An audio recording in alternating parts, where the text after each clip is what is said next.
In vote 2016 tonight, Connecticut Republicans have high hopes of taking control of the state Senate November 8th. They're hoping to recapture an open seat on the eastern shoreline and Rhode Island border. It's a district that's been held by a popular Democrat who suffered a bad accident 2 years ago and has now decided to call it quits. Chief political correspondent Mark Davis joins us live as he continues his close-up look at some of those competitive races in the countdown to Election Day.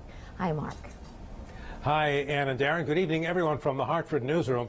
It's the 18th state senatorial district. It's anchored in the south by Groton and the Stoningtons. And it stretches along the state border, as you said, north to include the towns of Preston, Griswold, Voluntown, Plainfield, and Sterling. Democratic State Senator Andrew Maynard of Stonington was re-elected to the seat 2 years ago with 58% of the vote, despite the fact that he never campaigned. He's the senator that suffered a traumatic brain injury in a bad fall the previous summer. He caused the Democratic Party to scramble earlier this year when he revealed exclusively to News 8 that he would not run again. It came a short time after former Groton Republican mayor and businesswoman Heather Summers had announced that she would run for the seat.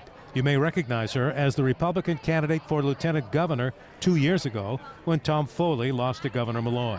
The Democrats eventually picked former Preston Selectman Tim Bowles, who also served one term in the House.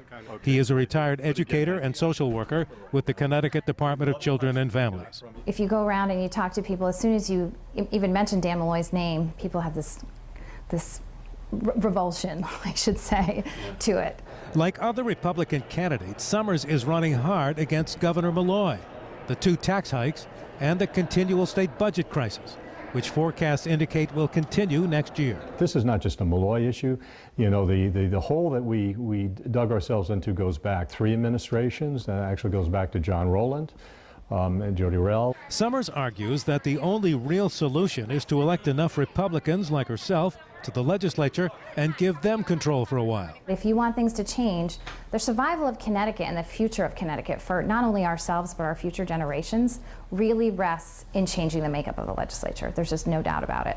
Up in Hartford, I was part of the moderate caucus, which was comprised of fiscal conservatives, Democrats, and we tried to very hard to go ahead and work on budgetary issues. Although it appears maybe people can afford to take another tax increase, they can't, and we have to do something to change this economy. Bowles has a bold plan that includes cutting administrative overhead, more agency consolidation, and reducing the size of the legislature. I think there are a number of things we can do. Extending terms of office from 2 to 4 years is one example. Also reduce the size of the state legislature. Summers says she has grave issues with both Donald Trump and Hillary Clinton, but has promised to support the Republican nominee, but makes this point to voters who ask about it. It is a presidential election, but we are most intimately impacted here in Connecticut by who we send to Hartford. Now, Republican candidates across the state are saying that one-party rule by the Democrats at the state capitol in Hartford is the reason for the nearly constant budget crisis and a good reason to give Republican candidates for the legislature a try. Live from the Hartford newsroom, Mark Davis, News 8.